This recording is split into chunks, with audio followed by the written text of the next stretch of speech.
There are a lot of great experiences along the way that you go and when you look back on it, say, oh my gosh, that was a seminal moment. When I was working, I was out of college and I was doing community theater in Memphis, and I did this production of a cabaret, and I got to play the lead, well, one of the leads, Cliff Bradshaw, the writer. And I had some good instincts, but I didn't know really what I was doing. I got up and did it, and there was a teacher. No, I would say he's a teacher. He was currently a teacher. He had immigrated from Romania.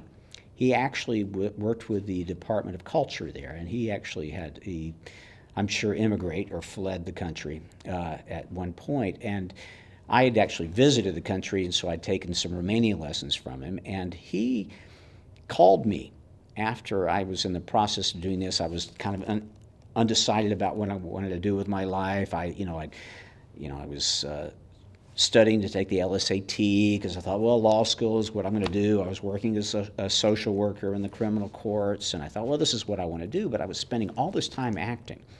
And he called me, and he said, asking, do you remember me? And I said, of course I do. And he said, my mother had gone to see this play, and she said, you must see this young man.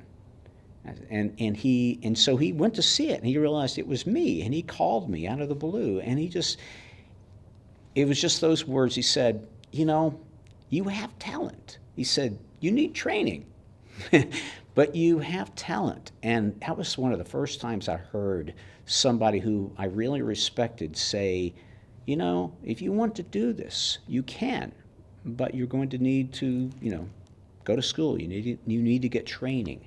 So I hadn't thought about that in a long time, but I thought that was one of those moments that changed my perspective, made me realize, oh, okay, I was somewhat confident, but it just seemed like to pursue a career in acting didn't make sense at all.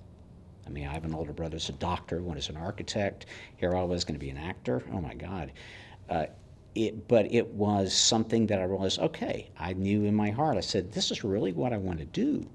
I know it's not going to be easy, but I really want to do it. Yeah, I mean, you can act on instinct for a long time, but I knew that, I needed training. And so I applied to this place called the Neighborhood Playhouse in New York City. And I remember the very first day that I was in class, and this old gentleman walked in and sat down, and everybody next to me started, there he is, there he is. I said, well, who is that? They said, Sandy Meisner. And I go, who's that?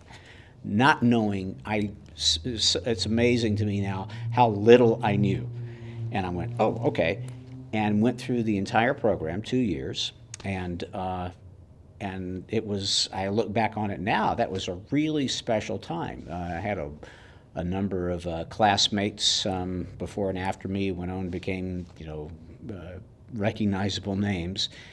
But it instilled in me a real strong appreciation of the craft, how much work it takes. And so at that point, obviously, I had committed to trying to make a career of this, which I did. Stayed in New York for 10 years and in Los Angeles for 17, and now we moved to Asheville. But I always managed to find a way to continue to work, whether for pay or not. Some years were good, some were not so good as far as pay, but I always continued to work, do theater, do whatever you can, voiceover, TV, film, whatever you can do. There are many easier paths in life. There are many more paths, I think, that would probably be more financially viable. But I have to say that as long as you pursue your passion and you could find a way to keep the joy, despite all the knocks you'll have in this career, then it's certainly worth it.